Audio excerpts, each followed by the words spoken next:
Folks, good morning. It's really a pleasure to have the opportunity to spend some time with you this morning. I have the honor of introducing our moderator this morning. He's a relatively new friend of mine, but you ever meet somebody you think you've known him all your life? Certainly Glenn Hammer qualifies for that. We've had some incredible discussions over the course of these past 2 days. He comes to the Texas Association of Business after 14 years as CEO of the Arizona State Chamber of Commerce, where he led the state's business community to numerous public policy victories, helping Arizona have one of the country's most competitive economies. We know that he'll do the same thing here in Texas. He's had extraordinary experience in the area of education, taxation, legal, health care. He spent some time on legislative staffs in the past, so he's intimately familiar with how Congress works and the importance of advocacy and government relations. And I got to tell you, my sense is that Texas is unbelievably fortunate to have as their president and CEO of the Texas Association of Business, my friend Glenn Hammer. Good morning, Glenn.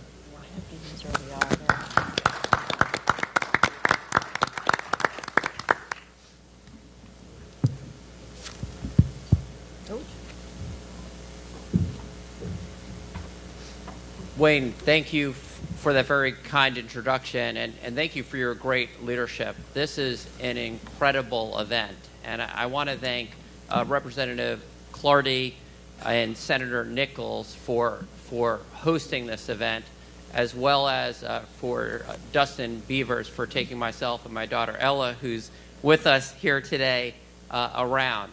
We have certainly felt welcomed. It's an honor to be in the great state of Texas. When I came from Arizona, I was actually misinformed. Texas is not a state, it's a country.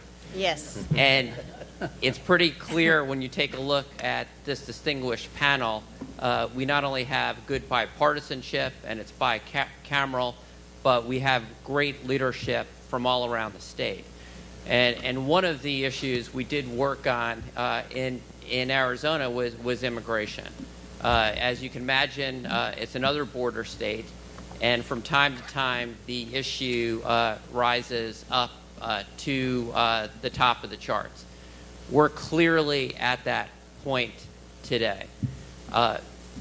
Arizona, like Texas, they have to deal with this situation in a way that most states don't, because we're a border state. So I'm going to introduce the panel and get right into this. By the way, I spent most of the reception yesterday trying to get someone else to handle this panel because this is a hot potato if there ever was one, and it's great. I think Wayne mentioned this is being broadcast on the World Wide Web and is going to repeat itself on cable television over the next couple of years. And I'm going to apologize in advance for very brief introductions so we could get right into this and hopefully leave some time for audience Q&A. So we have a couple of great senators, different parties with us here today. Senator Buckingham, who is a doctor, and I would agree with Representative Clardy. I do believe she's going to be our next land commissioner. She is a very strong legislator, very strong when it comes to business issues. So when you take a look at Texas, it's nice coming from Arizona, but the fact is Texas is far and away the #1 state for job creation in the world, not just in the country, and Senator Buckingham has played a major role in that. It's great to have Senator Blanco here with us today from El Paso, which I'm going to have the opportunity to visit in a couple of weeks. It's a border community, and we've heard earlier, I believe in the media panel, there's a difference in terms of how people perceive the border across the country and what's really going on the ground. So it's going to be great to get the senators' take on these issues. Representative Schaefer is here with us here today. Now, I believe it's accurate to say that, now again, I'm geographically challenged, so if I'm wrong, I apologize. he may be the only East Texas rep on the, or senator on this panel. So your perspective is going to be very important given that we're in Nacogdoches today. And it's great to have Representative Doc Anderson with us here as well. We have a great person from Waco, Jessica Addis, who is a big fan of yours, Representative. Thank you. And we always enjoy having you over at the Chamber. And I know you, well before I arrived in this great state, helped Texas Association of Business on our small business community. And I know you've done a lot of work for NFIB as well. And we're also thrilled to have Representative Morales here today from Eagle Pass, so also on the border. I also understand he runs a tortilla chip business, and I heard it's off the charts good. So welcome. Let's give our a great panel a nice. I originally come from New York, so it's not as welcoming. So I'm trying to get into the spirit of things. But we're just going to go right into it. A lot of debate, a lot of discussion over President Biden's plan to lift the Title 42 restrictions. And Title 42 it was something that was set up in the 1940s to basically, during public health emergencies, to allow the United States to reject anyone from entering our borders from either Mexico or Canada during a public health emergency. President Biden has said that he plans to lift that order by May 23rd. Anyone believe that's a bright idea? Well, that's a leading question, so I shouldn't ask it that way. That decision has received blowback on both sides of the aisle, and our senior senator, John Cornyn in particular, has been very vocal on the need to have a bipartisan fix to this. And there's a number of senators, including the senior senator from Arizona, Senator Sinema, who have also been very vocal in the need to make sure that Title 42 remains in place at least until there's the end of the public health emergency and that there's a plan in place. So I'm going to start with you, Senator Blanco, if that's okay, and just go straight down the line. You're on the border, so we'd love to have your take. Well, good morning, everyone. Thank you so much. I think it's funny that they put the two border guys on the border of the panel. Great to be here. Beautiful community. So I support President Biden's decision to lift Title 42 because I think it's the humane thing to do. Many folks are coming from a variety of countries that are fleeing violence, are fleeing gang violence, are fleeing the Ukraine. And it's a sad situation, but I do think, and it's important to set the table as a Democrat in the room because I strongly believe that we need border security. It's how we do our border security is the difference. But ending Title 42, I think, is something that is important. It coincides or it's part of our constitutional rights, not only ours, but anyone who's coming and seeking asylum from another country. We protect those who are seeking safe places for themselves and their families. And I think it's a humane thing to do. I think one item that is important to note, that Title 8, which is the MPP, will continue to remain in place. What I do think is that because Title 42 will be lifted, I think it's the federal government's responsibility to provide border communities with the resources, because there will be an influx, and we're seeing it. There's no disagreement there. But the federal government has to step up and provide border communities with resources to deal with the refugee situation. But I think lifting Title 42 is the humane thing to do, and I think it demonstrates that our country is a welcoming country and will help people that are fleeing violence. Senator. Well, thank you, and it's also a joy for me to be here. Nacogdoches is a lovely community. We love East Texas, and it's always good to be here. I will very respectfully disagree with my colleague in the Senate. I think ending Title 42 is a complete disaster. I think that it has been a tool to help ensure the safety of our communities. I think the humanitarian and public health crisis that is the tidal wave of folks coming across the border is completely overwhelming our communities. It is unsafe. It is a complete disaster, and it will continue to be a complete disaster. And it's the perfect example of how the Biden administration is prioritizing non-citizens over our own citizens and not taking care of our own communities. And it's hopefully we get some changes politically that will bring some semblance and logic back into this process. Representative. We have had a massive surge of people across the Texas border since President Biden was elected. The primary tool that President Trump had put in place, the Remain in Mexico policy, was immediately removed by President Biden and the floodgates opened.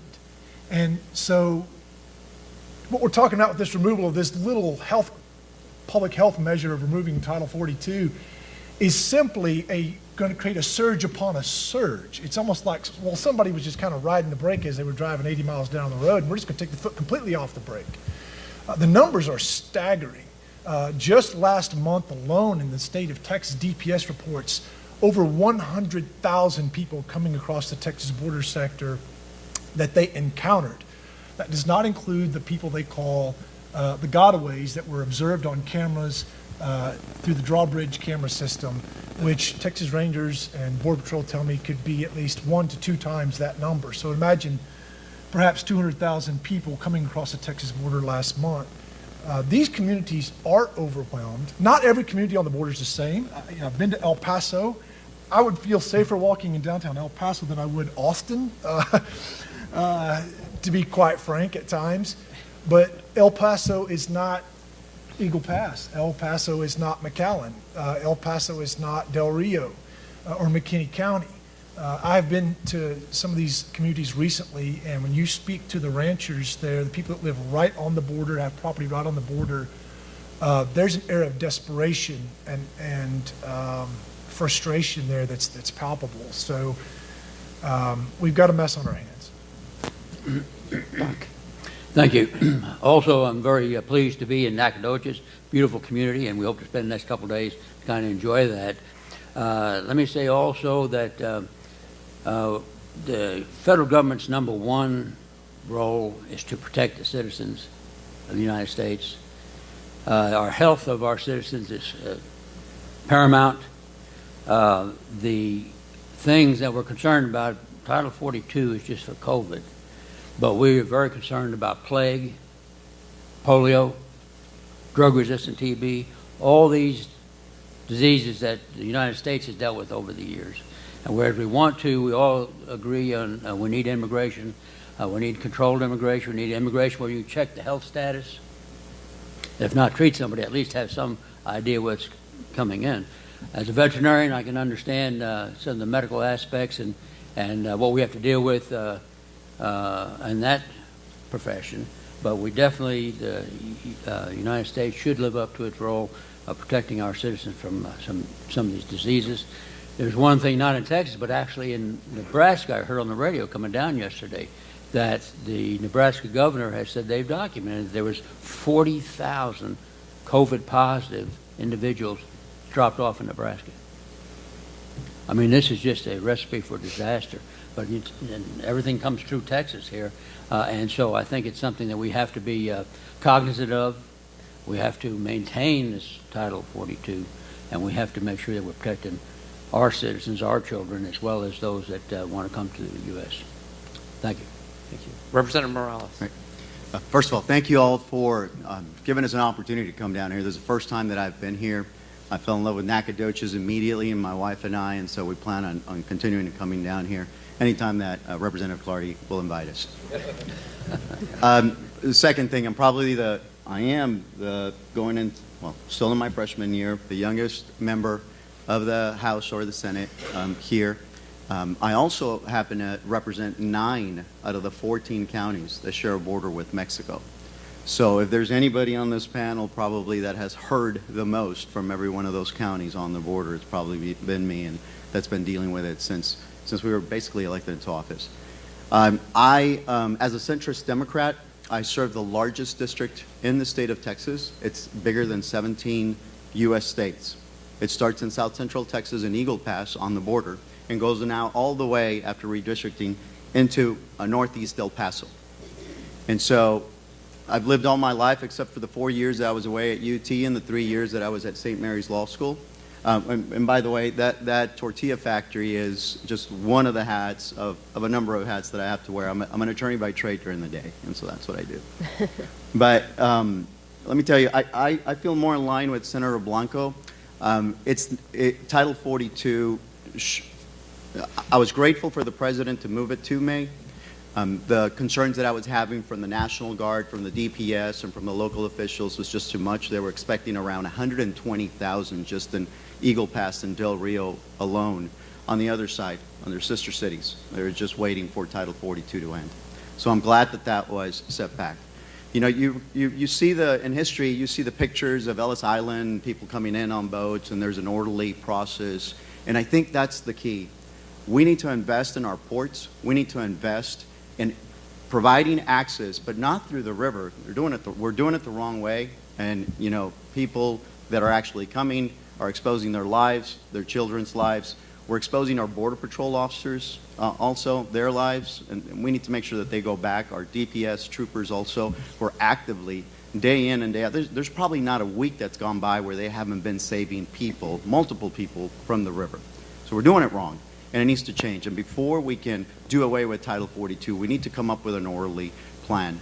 We've been in constant communication also with the White House, thanks to Senator Blanco's keen leadership in making sure that the White House, through the contacts that we have up there, are listening to us on the border.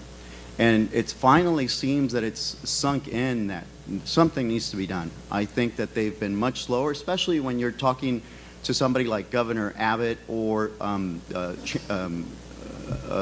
DPS Trooper McCall that runs the DPS. I make one call, I send one text message because of concerns, for example, in Del Rio. We went from 1,000 to 5,000 from within hours to 7,000, and we ended up with 15,000 under the bridge in a matter of a day, day and a half. And so within 24 hours, the DPS had sent 100 additional troopers and vehicles out there to man the border. And I think that's the sort of effective response time that we are expecting from our government. As Doc Anderson was saying, you know, we expect not only the state government but the federal government to protect us. And I frankly think that the federal government should be doing more, and it has not done enough. Thank you. Yeah, some different answers, but a lot of good thoughts for question one. And I'm going to stick with Representative Morales as I change it a little bit. So I wanted to start with the border security because Title 42 is front and center, and it's something that I felt we needed to address right off the bat. But also during the reception and when I go across this great state, the number one issue I hear from employers is the need for workers. Mm-hmm. We have never had more workers employed in the state of Texas than ever in our history, one of the 4 states to return to the pre-pandemic job levels. We have the best and the brightest and the hardest working people all over the world that want to come here. How do we reconcile the issues of border security and the fact that employers, certainly including here in Nacogdoches, need workers? And Representative Morales, I'd love for you to start the conversation. Yeah. Let me see if I can.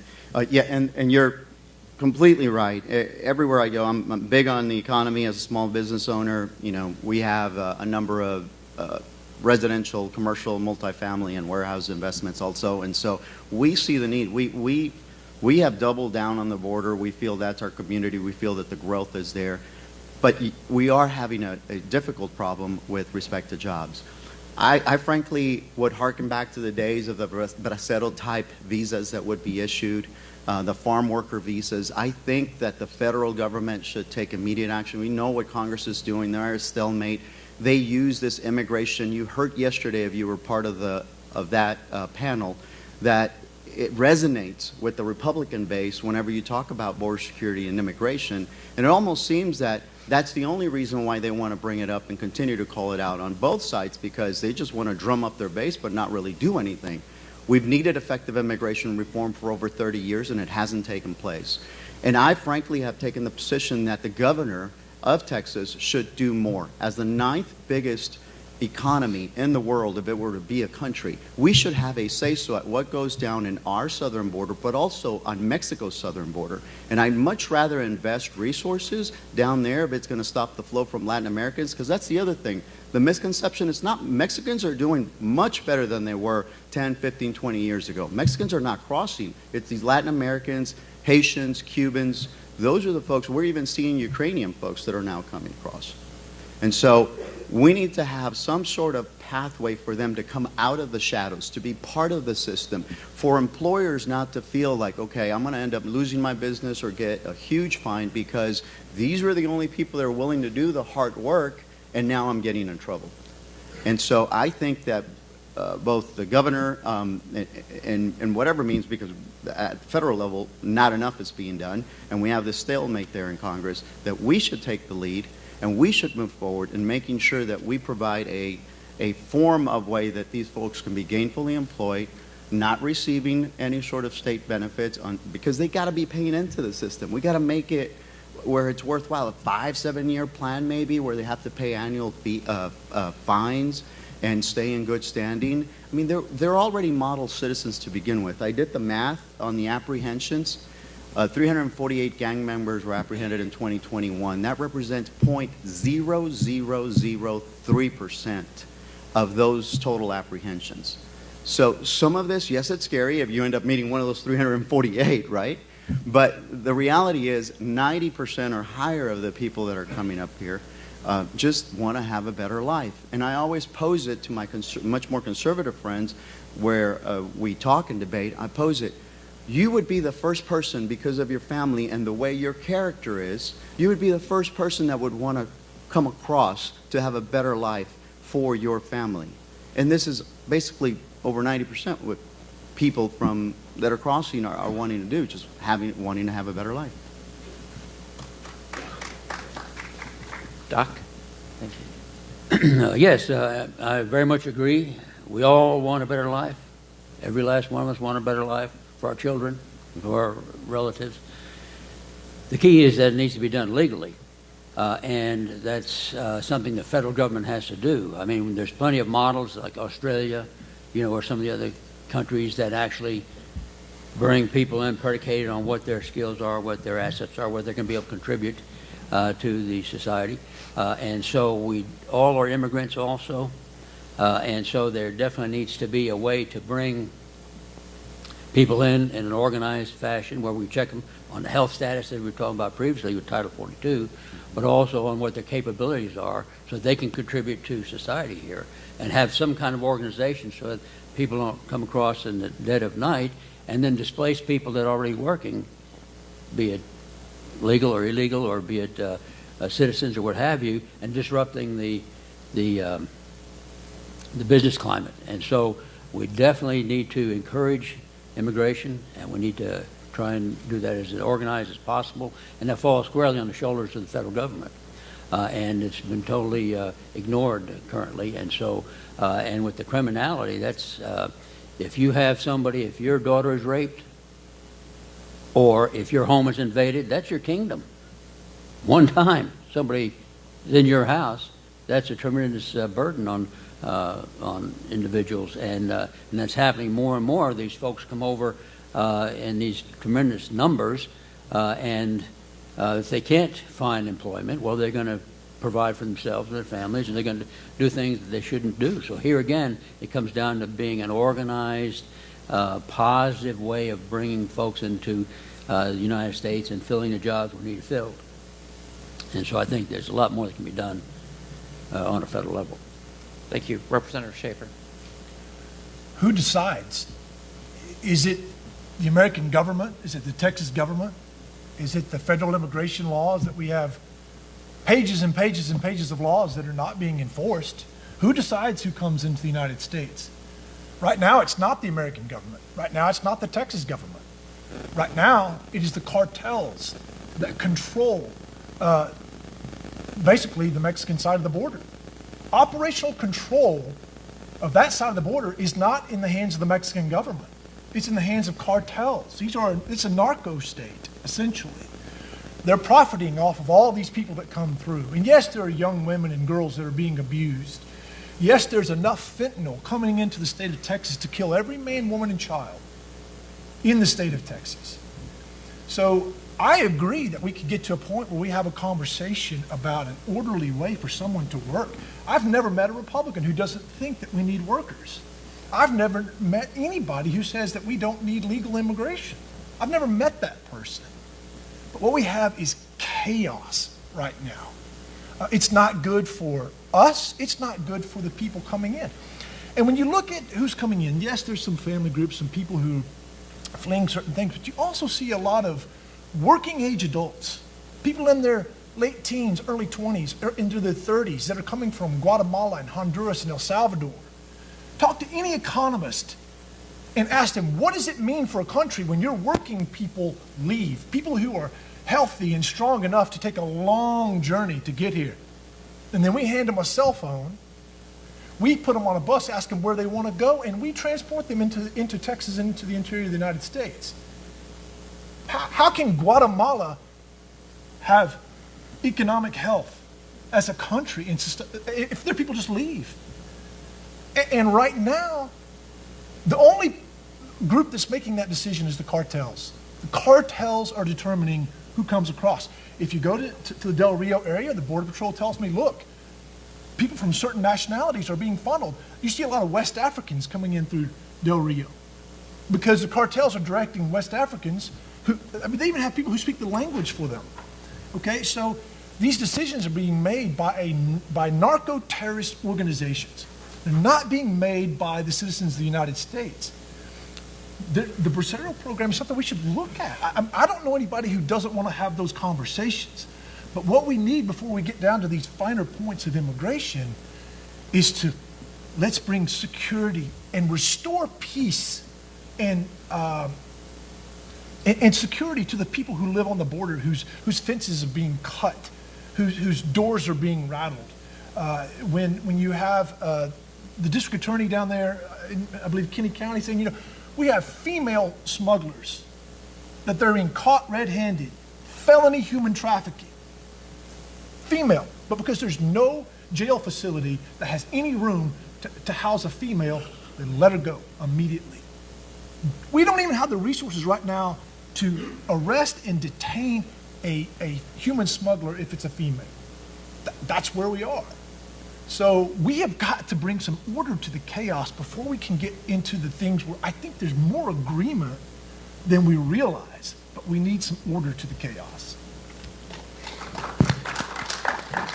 And I want to echo and do a big amen, because I completely agree with you. You can't even start to have those conversations about how do we maybe change the visa program when you're just being flooded and overwhelmed. And it is so tough on our border communities. As I travel along the border and talk to folks a lot, I mean, they are just completely overwhelmed. The new restrictions that are coming down are only going to hurt our communities economically. And it is 100% the lures of the failed Biden administration's policies that are bringing those people here. And they're bringing them here enslaved to the cartels and to the most violent gangs in Texas. I mean, that is who is economically benefiting. When you have violent gang members and cartels that make more money on the humans that they are trafficking and smuggling across the border than they are on the drugs that they are producing, that is the kind of chaos that these policies, current policies, are bringing, and we have got to get complete operational control of our border before we can address the other issues. Senator. It's an economic question, so we should focus on supply and demand. Someone's taking those drugs on our side. Someone's hiring these folks when they come. When you look at the construction sites, it's majority immigrant. When you look at farms, majority immigrant. When you look at the hotels that we stayed on tonight, majority immigrant. Somebody's hiring them. Someone's taking the drugs. And it's sad. I do agree with a lot of what my Republican colleagues are saying. We've got a failed, broken immigration system. The federal government is not doing enough to provide border communities with resources to handle humanitarian effort. I would argue that the vast majority of those folks that are crossing the border are folks that are like my father-in-law or my mother-in-law that came to this country and are hardworking Americans now. I think that's the vast majority of the folks. You know, these are not people that are coming to take anything away from us. They're here to contribute. These are people that are fleeing countries, whether they're in Europe or Africa or Latin America, and we get them. Can you imagine the struggle that they go through for a better life, and we get them? That's a positive thing, and Ronald Reagan would agree with me had he been in the room. But I mean, the bottom line is the federal government has a failed immigration system. We need immigration reform.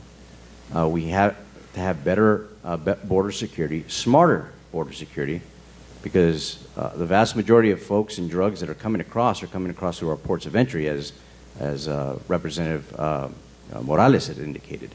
So we're focusing on the swath of desert in between ports of entry when the real issue is right on our ports of entry, and I think we need better technology. And I think we're going to talk a little bit about Texas's approach to border security, which I think is a very expensive way of doing it, and we're going to continue to spend in a way that I think is ineffective.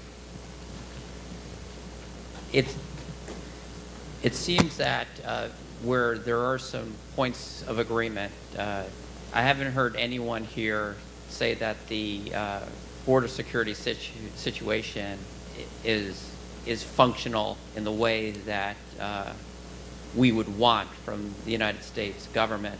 I've also heard support for that there is a need for additional labor, and legal immigration is part of that. You're all state legislators. This has been something that the state has dealt with, as has been the case in Arizona, because of a broken system. So if each of you, if I could say that you were king or queen of immigration policy, how would you balance out security and labor issues in a way that would be functional? What are a couple of things that we can do there? Doc, I'll mix it up a little bit. Do you mind if I? No, that's fine. I'd we say get some Waco wisdom. yes. Let's enforce existing laws. I mean, we just have to have. How can you have a system wherein somebody breaks the laws to come into our system, and then continues to break the laws as they're going forward? Eventually, the whole system starts to weaken, and so we need to enforce existing laws on the border and what have you. And let me say, just to divert just a little bit, the humanity of this whole thing, and we've kind of hinted at that a little bit, but these folks that are fleeing and trying to find a better life. I have a friend of mine in Brooks County that has been photo documenting the real face of illegal immigration. Dr. Vickers. Yes, absolutely. And what he has done is, and this is a terrible thing, but it's a reality. They'll have one of his dogs will bring up a finger, or bring up a hand, or bring up a foot, and he has to go out there and find where this individual has been as deceased and try and establish get some form of identity. The county is actually breaking the county, and many of these counties face that, trying to get those remains, bring them in, and get some kind of identification, DNA, and bury them. And he's documented this, and I mean, he has stacks and stacks and stacks of photos. And you can see the cartel influence, because some of these people are tied to trees. Some have been shot because they refuse to carry those packs of drugs any further, or what have you. And Nobody wants to see it. CNN, ABC, CBS, Fox, nobody wants to see those photo documentation of those deceased individuals. Where is the humanity in that? Everybody looks the other way. This current administration, I think, has blood on their hands on the federal level because they're just looking the other way. Nobody's paying attention to that, and those people just are deceased in the desert, men, women, and children. So I think that's a serious side of this that we don't often look at. But basically, to enforce the existing laws would be a darn good start, I think. Representative Morales, and we'll go to you, Representative Schaefer. So first of all, respectful disagreements here. Biden didn't come in and the immigration surge started. It was before that, and so I'd like to address that because it more than doubled under Trump also. So we just need to be fair, and I appreciate the fact that for the most part we've always been able to work on the things that we can work on and respectfully disagree on the things that we can't. The other thing is, I agree with my colleague Matt Schaefer's comments with respect to the border and the cartels, with a few exceptions. And that one exception is probably the state of Coahuila, which is right across Eagle Pass and Del Rio, which is also the place where I live. That is the safest state in all of Mexico right now. And there's pros and there's cons with it, because the migrants now know this also, and they're not from Mexico, remember, they're coming from other Latin American countries. And so they use the safest form of way so that they don't get in trouble also with the cartels. And that's why we ended up now with approximately what we're being told 120,000 in the state of Coahuila, because that is the safest place for them to kind of get channeled. Everywhere else, you do have these issues that my colleagues have commented, and I personally have heard of them myself. So I wanted to address that issue. And now on the security and labor and the functionality, I would stop crossings through the river immediately. Anybody that crosses through the river, then basically you'd be banned for 5 or 10 years. You could not even go through, even if you have the best asylum process. We need to have an orderly manner. The governor or the federal government should set up 3 or 4 land ports and equally divide them throughout the state of Texas, so that people can submit their application or go through that process, but also remain in Mexico or remain in their place of origin. I don't believe that coming through the river or just cutting the line should be a way. It's never been done that. Since elementary, we were told we needed to get in line and form a line and not cut lines, and I think that's the way that it should be done. I would also, we could use HB 9. As a Democrat, I was the only joint author of that bill. 2 other Democrat colleagues supported on the 3rd reading also, so I was happy for that. But this is what HB 9 is: a border security bill. We appropriated $1.8 billion for border security, and this is what my people in my district wanted. And so, yes, it did not align with the Democratic Party. But then again, we're not here for whether something is blue or red or something is conservative or liberal. We're here to make sure that you're voting your district, and this is what my district wanted.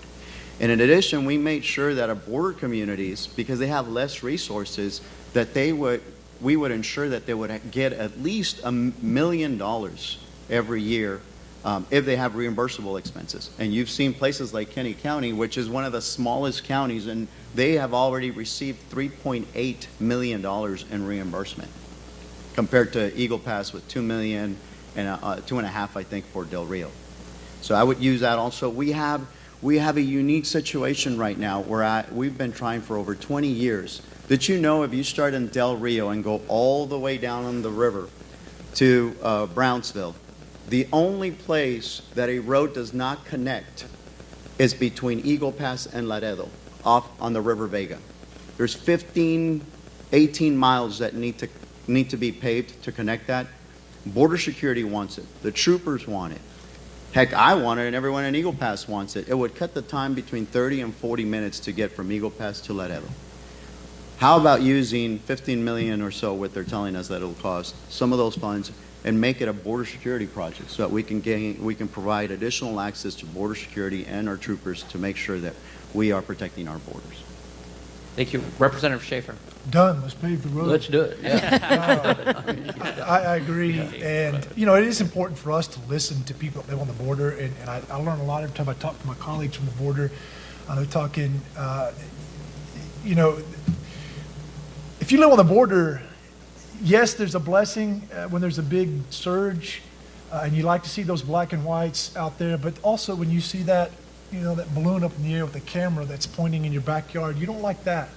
You don't like all the surveillance in the community, okay? So it has an impact no matter what, which way you look at it. Yes, enforce the laws. There are millions of people who are in line right now to our immigration system, lawfully, legally waiting in line. And there are people who are now here with legal status who it took them years to get that legal status. And they were proud to follow the law and do it the right way. And we should honor that.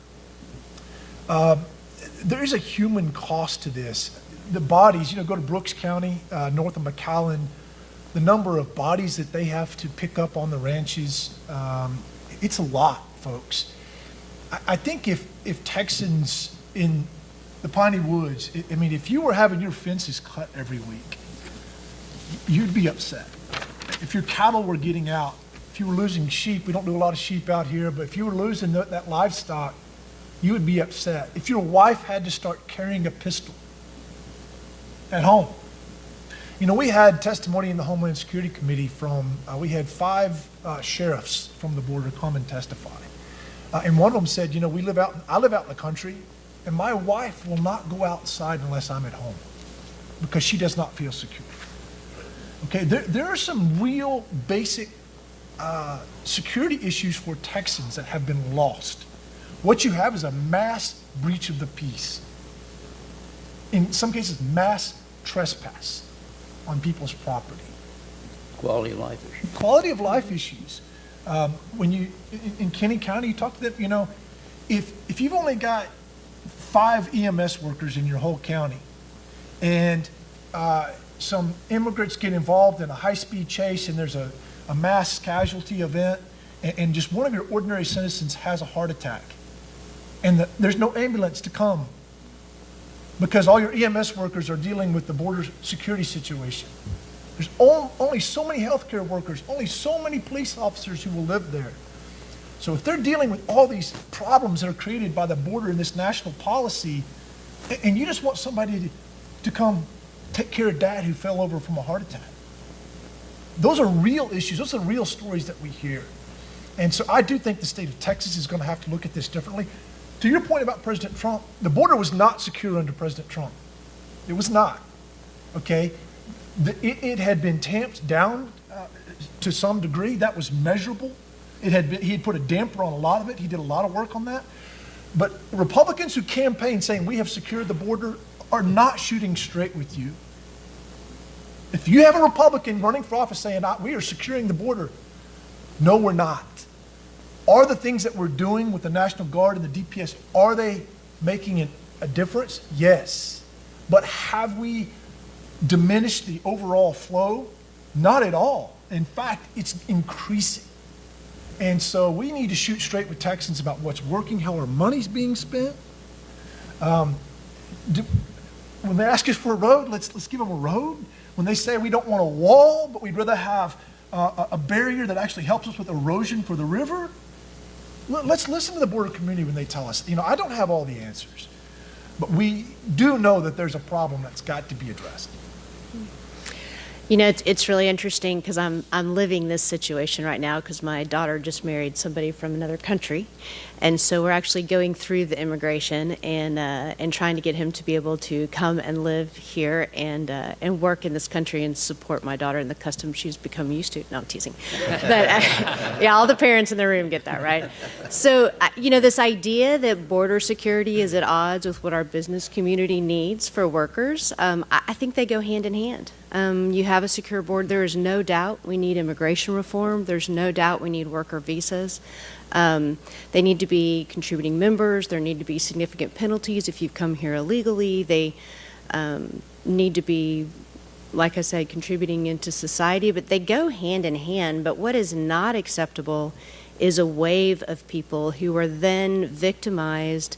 When you're here illegally, you're just more vulnerable to bad things happening to you. And yes, there are people hiring them, but it's unlikely that they're getting health care they need. It's unlikely that they're getting paid a decent wage. It's, they're not getting fair treatment like we would want another human being to be treated. And so, again, until we secure our border, this flood that's happening is completely unacceptable. It's an absolute humanitarian crisis.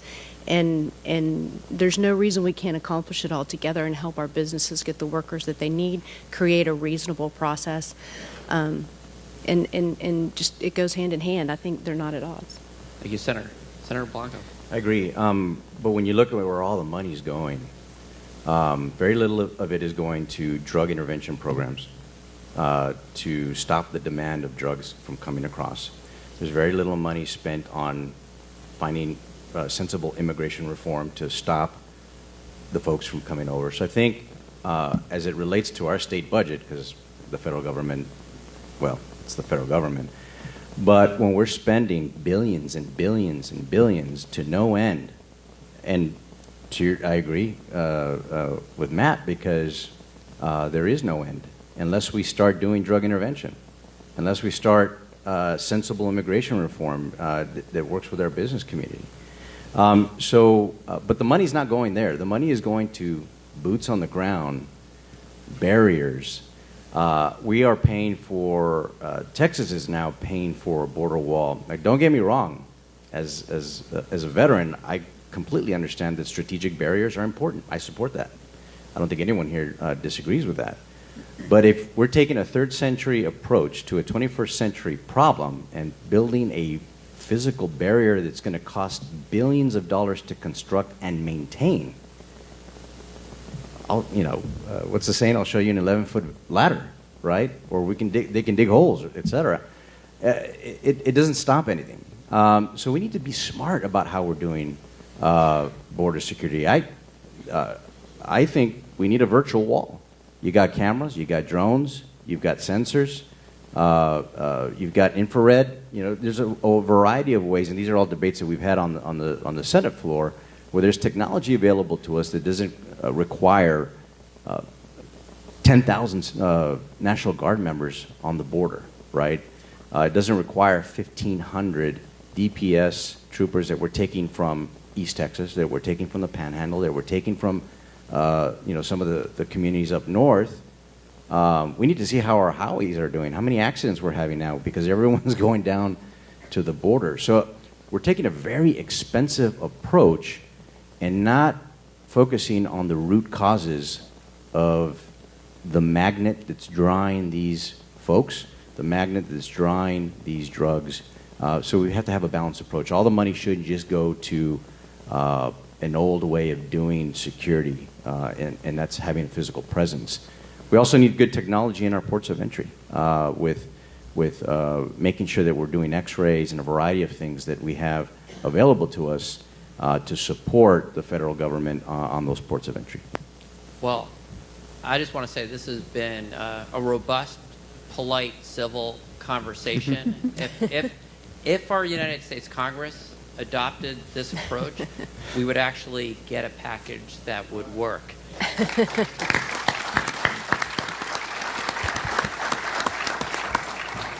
It's because we trained Cesar in the House before he got this. What about Don? Hey, I was not housebroken. I went straight to the Senate, to the good place. Skip the House. I mean, that is the bottom line. Look, the answers are at this table. We all have good ideas. I think all of us, regardless of party, have said very important items. It's just doing it, right? And having the political will. Me as a Democrat to push back, they as Republicans to push back and find sensible solutions. It's somewhere in the middle, and I think we can make it happen. I think it is a case of all of the above. I mean, all those things we mentioned need to be employed, but it needs to be a case where both the state and the federal government step up and live up to their responsibilities. Well, I know that I learned a ton from this conversation. Please give the panel a well-deserved round of applause for their great conversation.